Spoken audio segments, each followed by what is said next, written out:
If you've listened to Brülosophy at all, you know how much we love Imperial Yeast. The company was founded on the ideal that if you're going to do something, do it right. From their Imperial Pitch-Right pouches, packing a whopping 200 billion cells of healthy and viable yeast in each pouch, to their commitment to commercial customers, guaranteeing 10 of their most popular strains are in stock for orders up to 20 liters, or the shipping is free, Imperial Yeast does it right. No more worrying about whether you need to make a starter or propagate your yeast prior to pitching. Imperial Yeast makes it easy for the home brewer and commercial brewer to obtain direct pitches at proper rates when you need it. To place a commercial order or to get more information about everything that Imperial Yeast has to offer, head on over to imperialyeast.com. Welcome to the Brü Lab.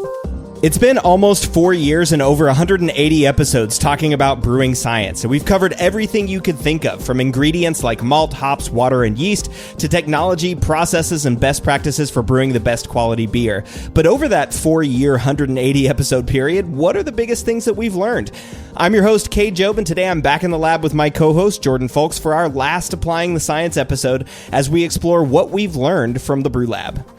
So, Cade, if you wanted listeners to take away one thing over 180 episodes, what is one thing that you'd want them to take away? Oh, man. Yeah, that would be maybe we'll save that question for the end. Oh, my gosh. I really just don't even know what I would want them to take away. But, man, it's been a fun ride. And while I'm certainly sad to see this go, I am looking forward to being able to focus a little bit more time on my PhD studies and my family. I mean, you know, it's no joke. Preparing for all these episodes, understanding the science, being able to talk about it, and then being able to apply it on our Applying the Science episodes. But, it's been a fun ride. And before we ride off into the sunset, we've got 2 more episodes for you. So we've got this week where Jordan and I talk about what we've learned in the lab. And then we have the final episode, which is tentatively set to be released on Christmas Day, where I talk with industry veteran and head brewer of Russian River Brewing Company, Vinny Chilurzo, and also industry veteran and host of the MBAA podcast, John Bryce, and of course, our own award-winning home brewer and Brü Lab co-host Jordan Folks, as we talk about the impact of brewing science on each of their careers. So this should be a really fun last episode and a good way to send off the podcast. I mean, I don't know, Jordan, are you excited about doing that one? I can't believe that we got these 2 guys. It's going to be an incredible conversation. Yeah, it's going to be fun, and I'm really looking forward to that. But before we go on in this episode, it is officially holiday season, and if you're not already a patron of Brülosophy, please consider giving us the gift of your support. As our gift to you, in return for your support, you get access to unpublished contributor recipes, discounts at YakimaValleyHops.com, and an invite to a monthly live Q&A session. It's only a few bucks a month, and it helps us continue doing what we're doing here at Brülosophy. Brülosophy produces so much content, from the website to the YouTube channel to 2 weekly podcasts, all there for your consumption for free. So while you're in the charitable mood, please consider throwing us a few bucks a month. You can get all the information that you need over at patreon.com/Brülosophy.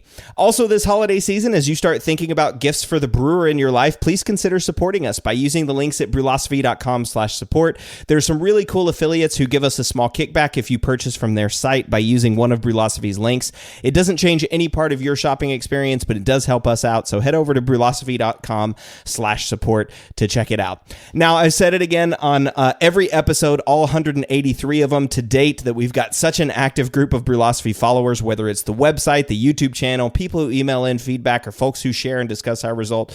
It's been super rewarding and humbling for me to hear from you all on the Brü Lab podcast. I just wanted to say thank you for engaging with us on the podcast. And there's no feedback to share this week, but I do just want to remind everybody of all the amazing content that Brülosophy is offering, right? The website still has experiments, the Short and Shoddy series, the Brew It Yourself blog post, all of those things are continuing, and you get those for free, still provided to you. Of course, the OG Brü Lab podcast not going anywhere, and the brand new Brülosophy YouTube channel. If you haven't checked that thing out, the Brülosophy Show, that is amazing. I mean, I think that's really where the future of this kind of content is going, videos and everything. But we're going to continue. Brülosophy is going to continue. I'm excited to see what else everything has in store for us. But so we're going to go straight into the break and then get on to our learnings from 180 plus episodes of the Brü Lab. We'll be right back. Got great ideas, but no idea how to build a website? Get Bluehost. Their AI design tool creates high-quality WordPress sites super fast. Whether you're a blogger, influencer, or launching a side hustle, Bluehost helps boost your growth with built-in marketing and e-commerce tools. Upgrade to cloud and get 100% uptime and 24/7 security to stay online all the time. Why wait? You've got the vision. Make it real. Visit Bluehost.com to get started.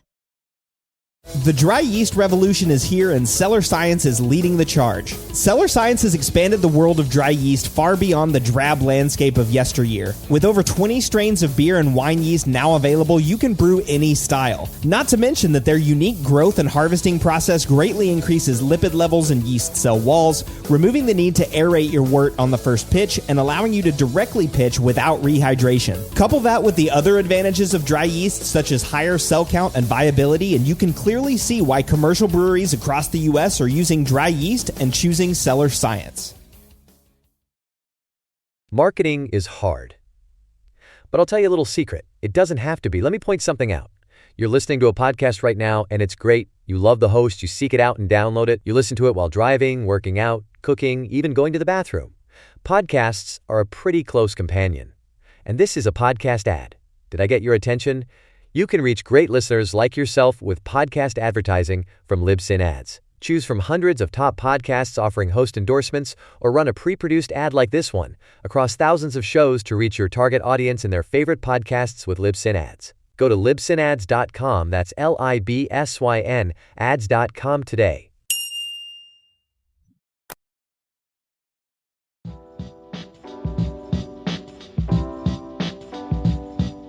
One of the reasons for creating the Brü Lab and doing this for 4 years is that I absolutely love learning about beer and brewing. It's so much fun to talk to researchers, brewers, industry veterans, and others who share the same passion about brewing science. And of course, Jordan, it's been an honor for me to talk with you every 2 weeks about the things that we've learned. It's been quite the wild ride, and it's kind of astounding to look back at all of the topics that have been covered. I was reviewing every episode's kind of description and title and guests leading into this episode, and we really have covered the gamut. Yeah. And to be able to like do this every other week and like actually apply the science, right? I mean, some of these episodes are deep in the science. I mean, we're talking about like difficult scientific things, like papers that are published in academic journals that we're trying to like synthesize and get through. And sometimes like years long studies, right, that have been conducted to like, you know, distill down into takeaways for you. I mean, that's tough to do every 2 weeks. And I feel like we've done a great job doing that. Well, some of them are kind of head scratchers, right? It's like such a specific technological advancement for hop growing in a specific, region or something. And it gets so specific, it can be kind of challenging. So it's been kind of fun to actually take a step back and like, what are the more bigger picture things that related to the topic at hand that this could influence or one way or the other? Yeah, and of course, that's what we're going to try to do today. It'll be impossible, I think, we're certainly not going to summarize and go back through all 180 episodes, but I think what would be fun is just talk about some of the various topics that we've explored and talk about what we've learned and maybe share a few of our favorite episodes along the way. But the first question I wanted to ask you, Jordan, is we've been doing this. I mean, I think you were on way back even before the 100th episode, and then we started making the applying the science more official. Has the Brü Lab actually altered any of your brewing practices? Yeah, I think in a way it has, but maybe in like a bigger picture kind of way, in the sense of it wasn't like after I heard episode 102, I explicitly stopped doing X or started doing Y. It was more like a better understanding along the way of certain things like dry hopping or usage of thiolized yeast or things like that. And yeah, I kind of think I learned a lot of what not to do. I think that's the case too. I was going to say that, right? I mean, we've learned about like enzymes and how like malting works. And I mean, how many times have we talked about like complex topics like, what happens in the yeast cell during fermentation, right? I mean, those things are like highly specific, and, it's not really going to change like your brewing practice in terms of like, okay, yeah, maybe I'll be less concerned about fermenting at different temperatures with the same yeast. But there is so much that you learn just by like understanding more of the basic process, right? Or more of what's going on while you're brewing. And for me, that's been really what I've learned at the Brü Lab. And I will say my brewing, the Brü Lab has altered my brewing a little bit in that I was always pretty interested in the science, but I realized that I did a lot of things brewing just because that's what people do, right? And like this is like, you know, like checking pH was something that for a really long time, pH in mashing is for a really long time something that I was like, I'm just going to check my pH because that's what people do. And then of course Brülosophy experiments come out, experiments saying like, yeah, you know, pH really isn't that big of a deal as your home brewing. But then you dig into the science and the science is like, well, yeah, actually pH plays a huge role in all these different flavor characteristics. And yeah, as a home brewer, you might be able to get away with it on one batch because you're not brewing 100 of the same beers consistently over and over and over again. Their pH might have more of a role to play. And to me, it's just been like, it's been this understanding of like, okay, this is why we care about pH. I'm not just doing this because I'm told measure your pH. I'm doing this because there are enzymes and there's potentially thiol release that's happening from malt, you know, and there's all these different characteristics and components that you're not even really thinking about whenever you're just trying to target that 5.2 to 5.6 number. Yeah, I think that's a good point, that this show has done a good job of kind of providing some of the why behind the what that we do every day as brewers. You know, we might not question malt or hops or water or whatever beyond, we understand that if you want to use this malt, you're going to get this effect or yada, yada, yada. But I didn't really think about the enzymatic processes that were happening behind the scenes beyond like, you know, hey, let's try to dial my mash pH in and like get a reasonable temperature. So it's been really fascinating to learn more about like the meaning behind all of this stuff that we do to a certain extent without asking too many questions. Yeah, you know, and I mean, I think one of the big ones for me too is this concept of fan. Right? Free amino nitrogen. I think neither you or I really understood how important free amino nitrogen is to brewing. You know, and I mean, as a home brewer, it's impossible to measure the free amino nitrogen that's in your beer, right? You're going to have to send that off to a lab or something or get them to look at and track that. You can look at your malt COA and determine like, okay, this is what I should get in my beer. But I don't think either you or I ever really understood like, okay, yeah, yeast nutrient, if we've got a huge malt source of free amino nitrogen and then we're adding all this yeast nutrient to it at pitch and then it's fermenting, but there's still a huge amount of free amino nitrogen and then my beers are staling really quick. Like I never really I always thought, oh, okay, it's probably because it's got a lot of hops in it or I oxygenated it or something like that. I had no idea that it could have just been this free amino nitrogen thing that's been going through the beer. Right, and that was one of our interesting hypotheses, is that maybe some of the low dose stuff is actually chasing free amino nitrogen reductions. Yeah. I mean, I still would love somebody to do that research like scientifically, you know, or even just a Brülosophy experiment. I mean, it'd be pretty hard to do in a Brülosophy experiment because you'd have to measure the fan going through it. But yeah, some of those low-dose practices, like, are they like we said, targeting fan more than they are like, you know, dealing with oxygen or the impact of oxygen? It's just reducing fan and thus increasing the shelf stability of beer. Or at the very least, there's an interactive effect there, and maybe in a regression model that would have a very strong explanatory, you know, power.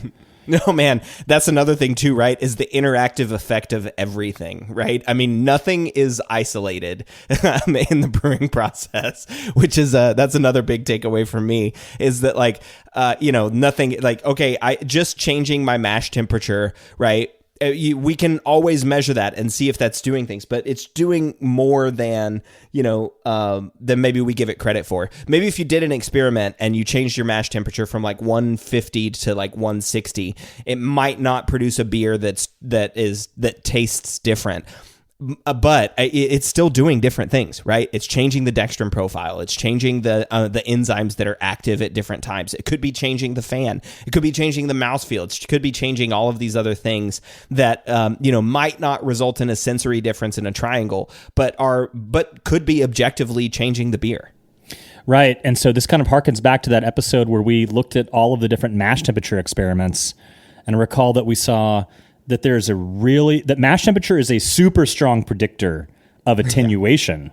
Yeah. But not that strong of a predictor of sensory outcome in terms of one's ability to taste the difference between a like higher alcohol or higher FG beer relative to the opposite. Oh yeah, totally. I mean, and I don't want to forget this too. Don't let me forget to mention this. We were that whole series that we did on maturation versus attenuation and how important that is. But just to like comment back on that, yeah, I mean, I remember that, right? We were looking at that going like, yeah, mash temperature is really going to change how the beer is attenuating, right? It may be whenever we were looking at those experiments, some of them were significant and some of them weren't, right? I mean, it was kind of a mixed bag, but it definitely was a good predictor of attenuation. And there's all these sort of different factors that might play into it. Like, what about pH? What about your water chemistry? What about the types of malts that you're using? What about the yeast itself? You know, I mean, all of those different pieces kind of play a role. But that was a fun series too. That maturation versus attenuation. That was a lot of fun. The interview with John Palmer, where he was talking about like, no, there is very much a difference between when the beer has stopped turning sugar into alcohol and when the beer is ready to drink, right? And for me, I was always kind of one of those people that was like poo-pooing on the traditional lager, right? Like, and I still am. I don't think you need to let it sit for 6 weeks or 8 weeks or something. But I do think you need to let it sit for a little while. And it's okay to let it sit in a fermenter too. Like, you need to let it sit, and it needs to clean up its desk, to use John Palmer's metaphor, right? Like the yeast needs to go through and finish up with all the paperwork it had intended to do before it leaves the office on Friday at 5, right? It needs to clean everything up, or otherwise there's going to be flavors in the beer that aren't supposed to be there and that are kind of off-putting.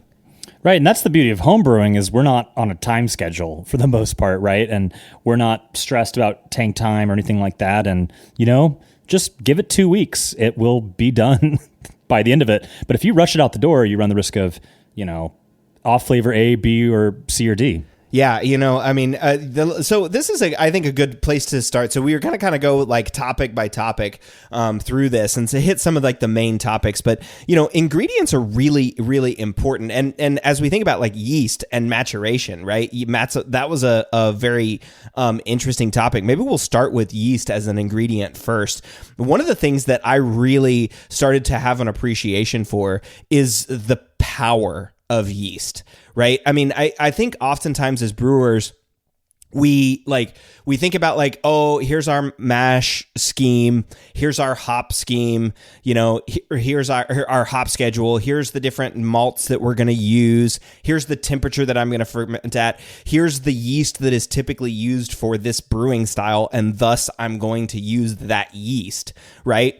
But yeast is, I mean, it's cliche. Brewers make where yeast makes beer, but holy moly, yeast really does a lot of work. It's changing the flavor profile. It's changing the fan. It's changing the enzyme activity. It's, potentially, if it's GMO'd, it's releasing thiols or reducing the diacetyl lag time. I mean, all of these things. I mean, yeast is such a powerful ingredient. And to think that it's just like one strain and we pitch it one time in fermentation and then let it rip, it's kind of really mind-boggling and baffling to me that it has that power, and that there's just still so much that we don't understand about it. Yeah, and I think that for beginner homebrewers that are making beers that are just kind of rough around the edges, to say the least, it really comes down to yeast health, quality, fermentation, pitch rate, etc. It always comes back to yeast. You could have the best recipe in the world, but a really crappy fermentation is going to make a really crappy beer. And on the flip side, you could have like a kind of weird, wonky recipe, and as long as it's not like insane amount of hops, like to make it like 1,000 IBUs or some reason that there would just be a total against the rules violation in recipe development, really you can get away with pretty much any recipe and make a good beer if your fermentation is solid. And so I think that is something that I've learned from the Brü Lab is I take yeast pretty seriously. I'm always pitching the right amount of cells, thinking about yeast age and health and pitch rate, fermentation temperature, nutrients, etc. And if you're not minding your P's and Q's on your yeast, I just don't think that you're going to consistently make the best beer possible. Yeah. And I mean, there were a couple of really cool episodes that were talking about like yeast health and pitching and trying to figure out which yeast to use. Both of those featured Maria Mutsoglu, who was at Sierra Nevadas, now is Molson Coors.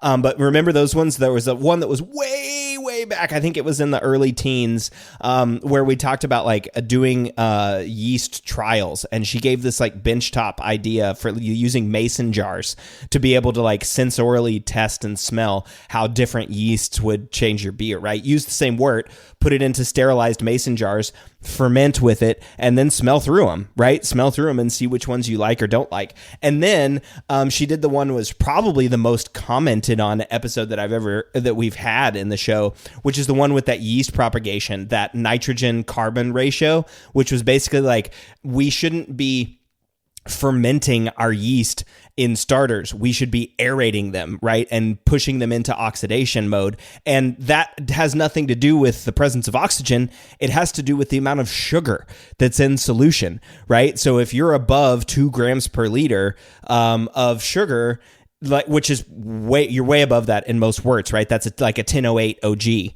right? Or something like that. 2 degrees Plato, right? And so you're usually way above that. You're usually way above 2 degrees Plato or 1008 FG or OG. Your yeast is fermenting, and that's not allowing it to bank up all of the energy that it needs. So the idea of a low carbon, of a low sugar starter with high nitrogen, which the yeast needs for metabolic purposes to grow and synthesize all the things it needs for its cell and all that sort of stuff. That was pretty revolutionary. That was kind of cool to be a part of that and like hear all the people that are out there trying that now. Yeah, that is one of the coolest episodes, in my opinion, that was featured on this show. And I think that blew a lot of people's minds. I have unfortunately yet to try this because I don't have the nitrogen. Do I? I forget. Is that a normal? Is that a normal thing? Yeah. You have. I mean, any basic yeast nutrient is going to have nitrogen, right? And that's gonna be what I would suggest that you use for a nitrogen source. Any yeast nutrient. The problem for a home brewer is going to be the cell count, right? Because you're going to need a buttload of low carbon wort in order to get to the cell count that you need for like a normal pitch, right? You're not going to be able to do your normal like 2 liter starter and get enough cells in that growth in order to pitch. So that is one of the things that you're going to have to pay attention to. And the calculators out there don't really exist yet. But they are in Maria Mutsoglu's paper, which I think is an open source paper, or at least she's authorized me to share. So if anybody wants that, I'm happy to share it with you. The calculations and the rates in there you can use to figure out your cells, but it's probably more like a 5 liter starter in order to get you to the cell count that you need to pitch into a 5 gallon, 20 liter batch. Well, you tested that in an experiment, right? How did that go? Remind us. Yeah, I tested that in an experiment, and it worked out great for me. But that was one of the pieces of feedback, even from Maria, was like, well, it's pretty impressive that you were able to ferment with that yeast because I pitched like a quarter or a tenth of what I should have actually pitched into the beer. But those results were fantastic. The one that was that had the low carbon, high nitrogen fermented like a day earlier and got to FG a day earlier than the other beer, which, for a home brewer, 1 day, who cares? Most people are bottling on the weekends anyway, right? So it doesn't matter if or bottling or kegging on the weekend. So it doesn't matter if it's done on Thursday or Friday. Nobody really cares for a home brewer. But for a brewer, holy moly, if you can cut off a day of fermentation, that means you can do additional turns on the fermenter and you can produce more beer. I mean, assuming that there's distribution capacity out there for your beer, that would be amazing. I mean, you'd get a huge amount of extra beer, at least another turn of every fermenter in your brew house, I would think. But yeah, so I mean, that was cool. That was a really cool experiment for me to be able to do that. I would say highly lucky that it worked. But like I said, you need a much higher starter capacity than what I did on that experiment. And didn't you get a couple extra points of attenuation from the high nitrogen starter? Yeah, I did. I actually got like an extra 4 points of attenuation. So 4 gravity points, a whole degree Plato of additional attenuation on the one that was at the lower strength starter. But interestingly, too, the most fascinating thing was that the beers tasted the same. In these two. I got an extra day of fermentation, got some extra attenuation out of the yeast, and the beers tasted the same, or at least the tasting panel wasn't able to tell a difference between those two beers, which is pretty awesome. I mean, that means that like, hey, maybe we should be exploring this aeration version of bringing up your starters rather than fermentation. Well, and I really like dry beer, and without the use of enzymes or sugar, I really struggle with attenuation, especially since I'm fermenting a lot of my beers with Global, which just doesn't have the same level of aggressive attenuation that a flagship would, let alone like a diastaticus yeast, like a Saison yeast. So I was really blown away about this idea that this is a really interesting kind of like endogenous lever to getting attenuation without the use of enzymes or even sugar. Yeah, exactly. I mean, that was such a cool episode, and so many people tried it and had good success with it. I mean, we heard a lot of questions about like, what are the exact amounts that we need to add? And that was, really hard to say, like, you need to do this or you need to do that and be prescriptive. But hey, maybe somebody will sort that out and we'll be able to, give a good recommendation about what you can do in order to make a aeration yeast propagation. But, before we leave the topic of yeast, gosh, how many episodes did we do on GMO and genetically modified yeast, right? I mean, we did a buttload of those. I mean, Laura Burns was on several times from Omega. Nick Harris was on several times from Berkeley. I mean, of course, Laura Burns even was on talking about like that hazy 1 gene, right? Like haze, where they discovered the gene that is largely responsible for increasing or promoting haze in beers. And now they have a whole set of yeast strains with that knocked out or upregulated, right? You want a hazy beer, brew with this hazy strain. You don't want a hazy beer, brew with the one that's got it taken out. I mean, it's amazing. Truly incredible. And man, I really wish I could get my hands on some of that stuff. I got to try it someday. Have you had the luxury of using any of these plus strains at the lab? Because, I'm doing all of these exogenous things like gelatin and, ALDC, et cetera. Like if the fact that this could exist within the yeast pitch, sign me up. Yeah, I mean, it's incredible. Like all the things that Omega's doing, and like props to them for getting, for the recent sale to the company that owns Fleischmann's. I mean, that's going to be huge, right? They just got I'm sure, a huge influx of cash, and they're going to be doing a whole bunch of fun things as we start to see more from them. That's really awesome. But yeah, I mean, that this can, the world is kind of our oyster here. We did that whole, Christmas list on what we would like to see from a GMO yeast. And I remember, I don't know, I hope Laura's okay with me sharing this on the podcast, but she was like, hey, those are some really good ideas. and I'm like, all right, sweet. That's fantastic. So maybe this is something that they're going to be thinking about in the future. But, we've got thiol yeast. We've got a VDK knockout strain, which is vicinal diketones, diacetyl, right? So you can shorten your diacetyl rest time. We've got sulfur knockout strains now, right? That may not produce as much sulfur in lagers. You've got hazy knockouts, which don't have, which is, strains like juice, right? That was one that was like significant for haze. And now you can have that like juicy, fruity aroma from beer, but no haze, like in a West Coast style beer. But really, one of the coolest episodes was the one that I did with Laura and Mitch Steele, where we talked about balance with all that. Because yeah, you can upregulate the crap out of all this stuff and make a thiol bomb, but it still matters that you keep everything in balance. And that was really, really fun to hear and to talk about. Yeah, and I really liked Mitch's approach there, where thiol is like a layer, not a top note necessarily. And I think didn't even talk about like from a marketing perspective. Yeah. They found it was kind of challenging to sell this science experiment to the average consumer. And instead of focusing on the science, just focus on the flavor. And, I've had beers that were over thiolized. I'm sure you have too. And oh, yeah. You got to use a deft hand on that stuff. And so I just love Mitch's approach of like, let's treat this as any other ingredient. You don't just throw an entire pound of sugar in your cupcakes. You actually measure it out and you use just the amount that you need. Yeah, and also from a marketing perspective, how about that yeast that's brewed with the thiolized strain is now their number one selling brand at New Realm? Right? Yeah, I mean, yeah, and by the way, if you haven't been, it's a really cool experience. They have great food and great beer, and Mitch knows what he's doing. Yeah, for sure. I mean, he wrote a book on hops too, or on IPA. Sorry, not on hops, on IPA. But yeah, I mean, it's just amazing to see that like GMOs are really being embraced in American culture. And, you know, another thing that's pretty radical, I don't think it's quite being embraced yet, but this is something that you should look out for in the future, is the stuff that Scott LaFontaine is doing with rice malt and rice as an ingredient in beer, not a alcohol source, or not just a way to lighten the taste of the beer, or get alcohol without any additional flavor, but as a true flavor ingredient for beer. I mean, that was pretty cool. And the stuff that they're doing over there in Arkansas is pretty fun stuff. I think we should look forward to some exciting things coming out of there in the next few years. Yeah, I really like brewing with rice, but again, it's more of like a attenuation encourager and some getting some body out of the way.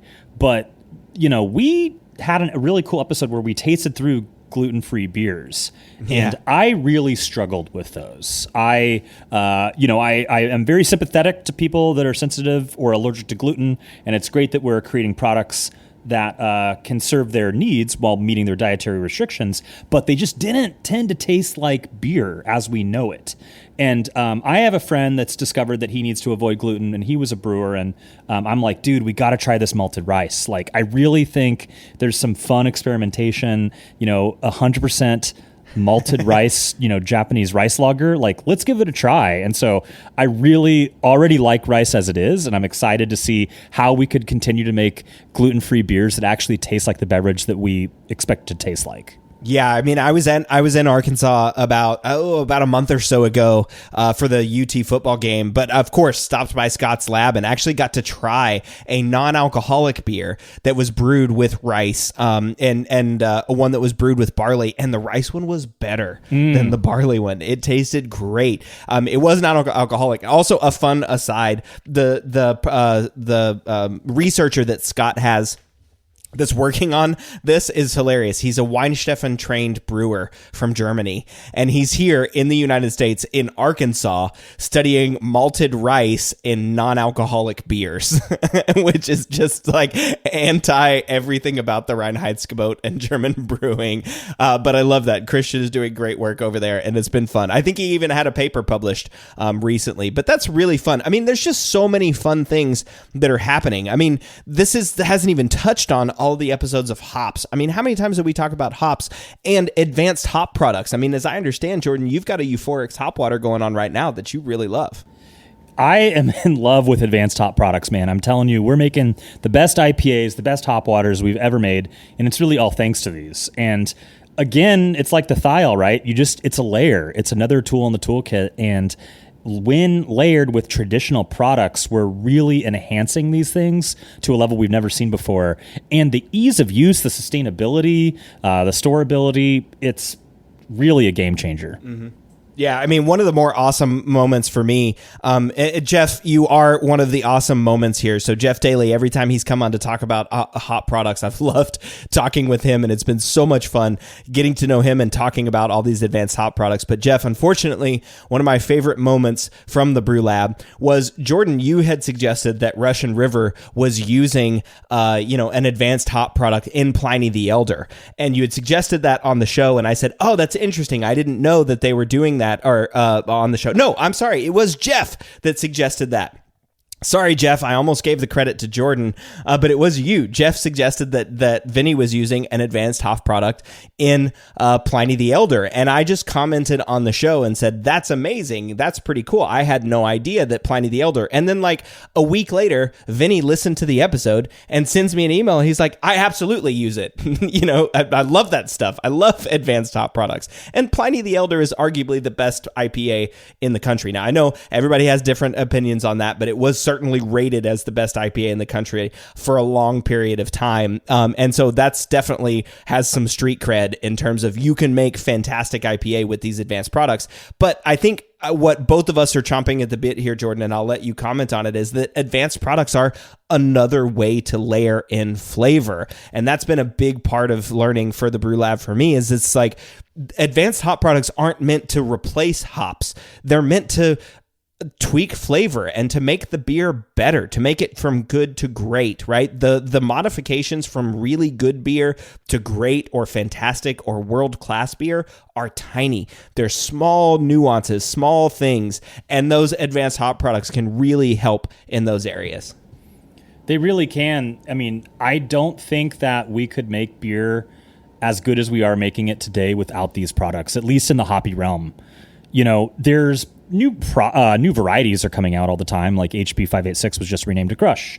And I'm sure you know there are other new exciting ones on the way, not to mention homebrewers maybe a few years delayed in our access to these newer ones. But it seems to me that the real revolutions in the hop world have been in these advanced hop products because of the potency, the pungency, the just, you know, exploding out of the glass in your face. There's a limit to how much vegetal matter you can like physically fit, let alone, you know, keep it enjoyable. Because in my opinion, hop burn is not enjoyable. And these are a way to get that extra oomph without some of the bad stuff that you get with just crazy vegetal loads from traditional T90s or whole cone.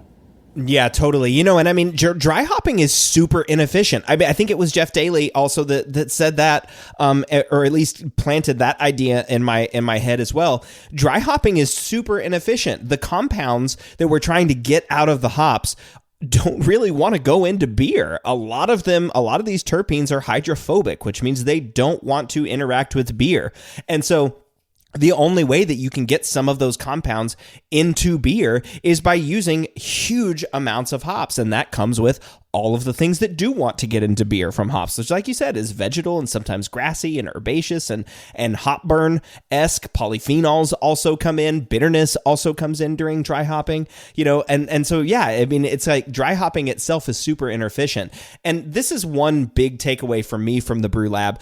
And it's flavor, brewing for flavor, for a particular outcome, right? Not brewing because this is what the recipe says, or, you know, because this is that hop or whatever. It's brewing for an intended outcome. I want to hit these notes. I want peach. I want pineapple. I want fruit. I want these notes. Okay, how do I get there? All right, I get there by using maybe a little bit of hop in the whirl, maybe a little bit Eldorado in the whirlpool, and then some hop kick, or then some incognito, or then some specific, you know, Spectrum or any of these other advanced hop products to really dial in and mold that flavor to be exactly what you want. You know, another thing we talked about was a new way to think about the IBU. And we all know the IBU is flawed. And there was auxiliary bittering compounds that you talked about in that one episode. You know, with all these new advanced hop products, it just makes me think that we still have some work to do. Because does surely, you know, incognito or Spectrum, it doesn't have the same effect by weight as T90 or whole cone, right? And so I think that we're still learning about what matters and how we quantify it. And as we make new ingredients, we have to go back to the drawing board when it comes to some of the math. Yeah, totally, right? I mean, what does incognito add to bitterness? I mean, I think we were asking, like, does incognito have those bittering compounds? Does it have any of the alphas, or is it still in there, you know? And I can't remember. They do list an alpha acid on it, and so I think that's arguably more straightforward in the whirlpool. But what about if you add it as a dip hop? Does that add anything, right? And it's like, I don't know. I mean, it's got to add maybe something, but quantifying that is really challenging. And it kind of seems that, like, once you get to the whirlpool mark, kind of all reason goes out the window, and everyone's like, any of these ones' guess is as good as theirs.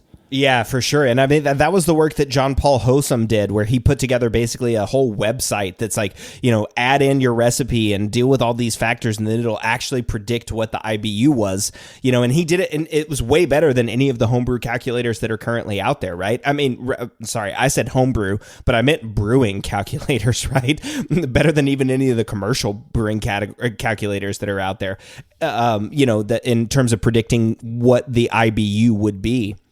And the IBU is a pretty good descriptor for, like, sensory bitterness, but it's not 100% in terms of, like, what you're going to get whenever you're brewing with a beer. And yeah, I mean, I don't want to go into the IBU, but right now there's too much there. Those were a lot of fun episodes, but we did talk about those auxiliary auxiliary bittering compounds with John Paul Hosum. But then also a really fun episode was John Paul May from Hopsteiner, who discovered a new homolog of a bittering compound. And yeah, okay, that was a small portion of the acids. It's not really changing the bitterness all that much, but it was one of those things that like scientists could predict was there, but they were never actually able to test it and see if it was there. And then he tested it, and he was trained as an organic chemist. And how fun to actually like find a new compound, be the one that discovers that homolog of bittering compounds, right? That's just a really fun episode and a really fun way that science impacts us every day. Now, we can't go to the break without talking about malt. I mean, Harmony and Campbell would kill me if we didn't talk about malt before we did this. And one of the cool things about malt was I learned a couple of things about malt. One is how important malting is to enzymes, right? Enzymes, basically now when I think about base malting, I don't really even think about flavor of base malts as much as I think about enzyme preparation, right? It's like, okay, that's really all about enzymes. Then you have your specialty malts, and that's about flavor. But that was a huge thing for me. It's like this importance. Every time I think of malting now, I just think of enzymes immediately, right? And don't get me wrong, there are flavor components to malting, and that is a huge important part of it. But like number one in terms of base malting is preserving that enzyme package so that you can actually make beer with it as a brewer. Well, what does your COA sheet say? Exactly. That's the other one. And Campbell Morrissey both and Harmony Bettenhausen both contributed to those episodes, which is like understanding your malt COA. And hey, that stuff is actually important, right? When it says, 10 pounds of pale malt or 10 pounds of two-row or 10 pounds of Pilsner, those are really different things, right? And if you don't look at your malt COA, you have no idea what that person is actually meaning whenever they're talking about that recipe. And so that was another big thing, is like the malt COA is super important. And if you can get access to your malt COA, read it and update your brewing calculator with the information that is on that COA so that you actually hit your numbers whenever you're trying and you're hitting your flavors and all that stuff. But again, one of my favorite episodes too was Barley Basics with Pat Hayes. That was just so much fun talking to the 30-year barley breeder who's now retired. He's such an amazing humor and just loved barley, right? Just loved that ingredient. It really came through, and I really enjoyed talking with him about that. You'd think that we understood this simple plant at this point, but listening to these episodes, it's like, wow, I've barely begun to scratch the surface of the kernel. I mean, we've barely begun to scratch the surface of ingredients and brewing, and that's what we just spent the last half hour talking about. We do have to take a break, so we'll come back talking about how we can improve our brewing processes and even some best practices. We'll be right back.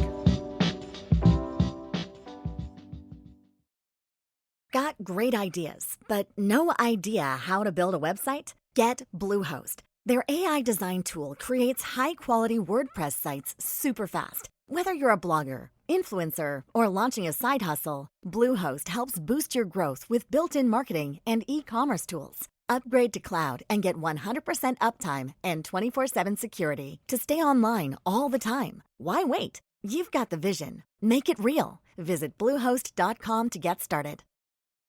One of the biggest improvements to my brewing practices was the upgrade to stainless steel, and Delta Brewing Systems offers some of the lowest prices on high-quality stainless gear, like the Firm Tank, which holds 8 gallons or 30 liters of wort, comes with a domed lid to reduce the chances of a messy blow-off, and it can hold up to 4 psi of pressure. Delta Brewing Systems also has their own line of brew kettles, as well as one of the lowest-priced all-in-one electric brew systems out there, and their prices are remarkably affordable. If you're in the market for legit stainless gear that won't break the bank, you've got to check out deltabrewingsystems.com.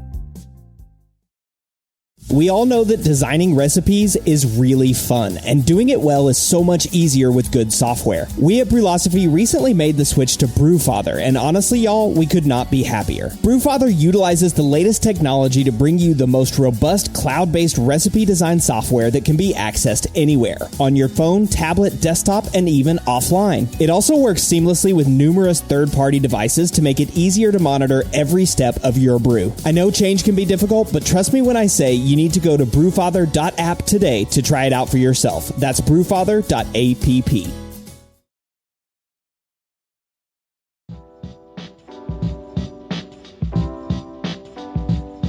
Many of the Brü Lab episodes have focused on the amazing research that's impacting the way we think about brewing ingredients, from advanced hop products to GMO yeast to brewing with rice malt.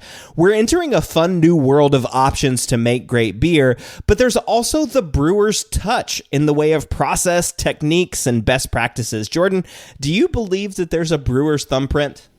I definitely do, and it's kind of hard to pin down what is explaining a given brewer's thumbprint. I actually had a Russian River planning for president the other night at a beer bar, and they gave me a hazy beer. And I was like, I think you poured me the wrong beer. He's like, nah, it's kind of the end of the keg. And me and my buddy, who's a brewer, we took a sip. We're like, oh, yep. That's Russian River. And like, even though it was like the dregs of the keg and they ultimately didn't charge us for it, it was like, as soon as we took a sip, we're like, that is Vinny's brewer's thumbprint. I don't know how he does it, but they just have this thing in their beers that makes them all feel part of the same family. And, I tasted my friends' beers that I get to enjoy theirs frequently. And it's like kind of a fun thing about like the microbrew and homebrew diversity is like the brewer's thumbprint is like that kind of like basement terroir that enables us to kind of differentiate ourselves. Yeah, it's totally true. And I really think that like even if you had the same recipe and even if you were brewing with the same ingredients, brewing on a different system or brewing at a different place is just going to produce a different beer. You know, I really don't know that it's going to be like that like you could, I don't think that you could create the same beer with the same ingredients brewing in two different places. I just really don't think you could. I mean, it's so, there's so much that goes into it and so many things, affect the other things, right? Like we were talking about, like fermentation temperature or any of that stuff. Everything affects it. Well, and the breweries that have tried have spent millions of dollars figuring it out, like Sierra Nevada's East Coast location, or Stone trying to make their beers in Berlin and stuff like that.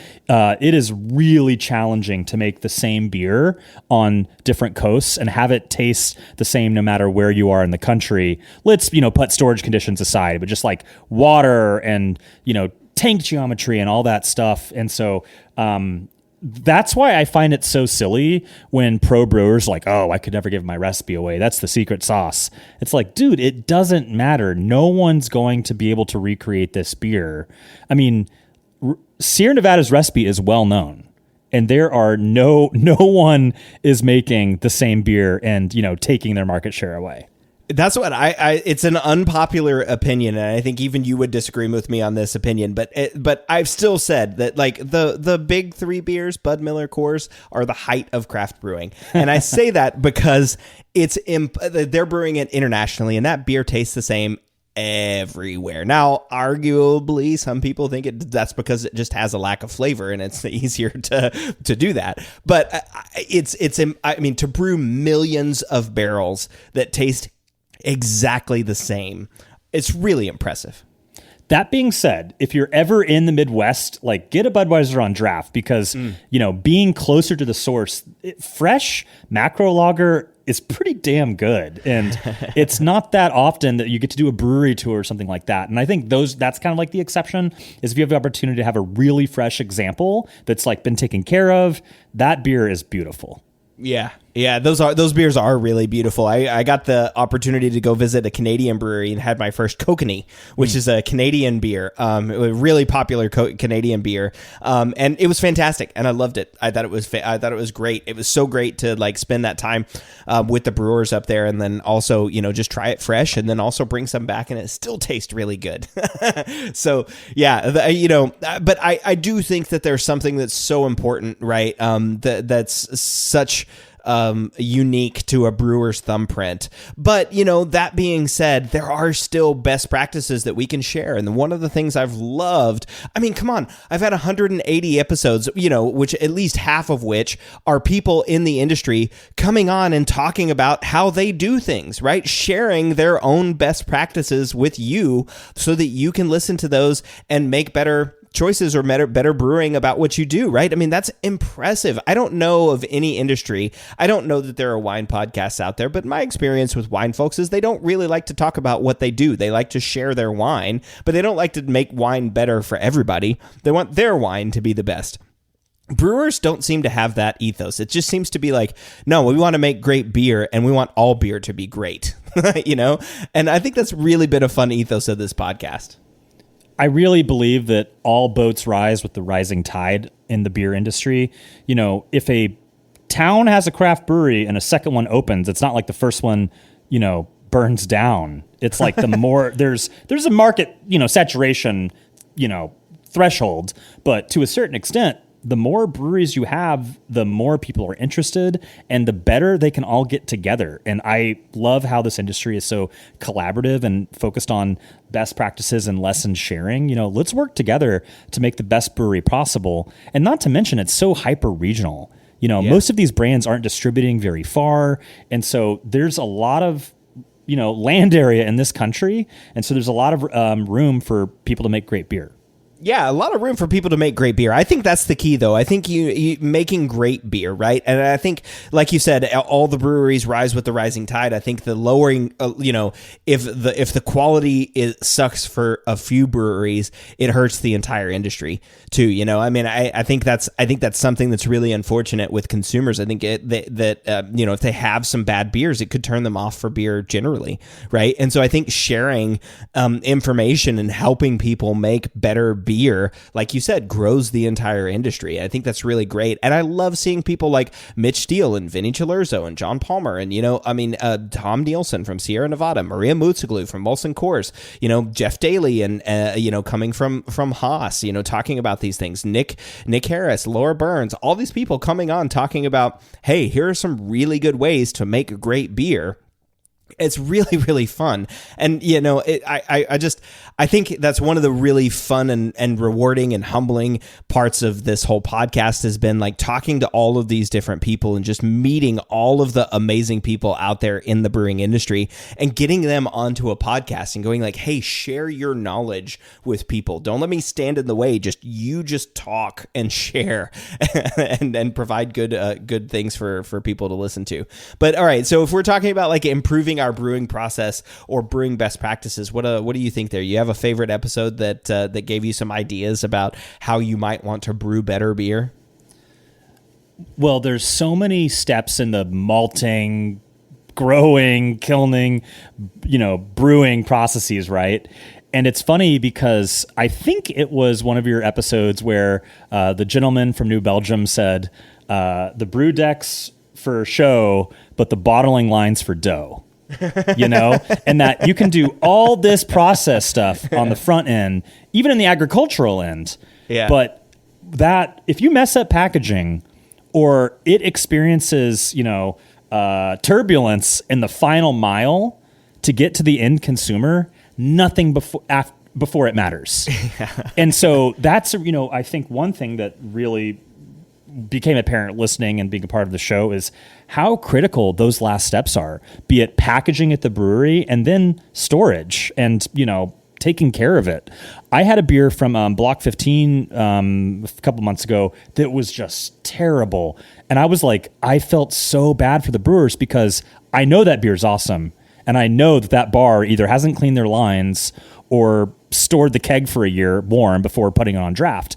And it's like, what a disservice to this fantastic IPA that they poured their blood, sweat, and tears into. And then this, you know, dive bar is just, by the time let's give them the benefit of the doubt. Maybe by the time they got it, it was so spoiled. Someone could order that beer and be like, wow, this brewery sucks. And so it's like, the recipe matters, process matters, but you've got to take care of your beer before it gets to the consumer. And the scary part about it is brewers, once it leaves the docks, it's out of our control. And so much happens that's out of our control. And we got to rein that in somehow. Yeah, you know, I mean, it's really interesting, too, because there's been a lot of talk in the craft beer industry right now about like non-alcoholic beers, right? And non-alcoholic beers are one of those things that if you mess up packaging, you can actually cause injury to people, right? When we're talking about beer, we're usually talking about a huge amount of CO2 and alcohol and a low pH. And those conditions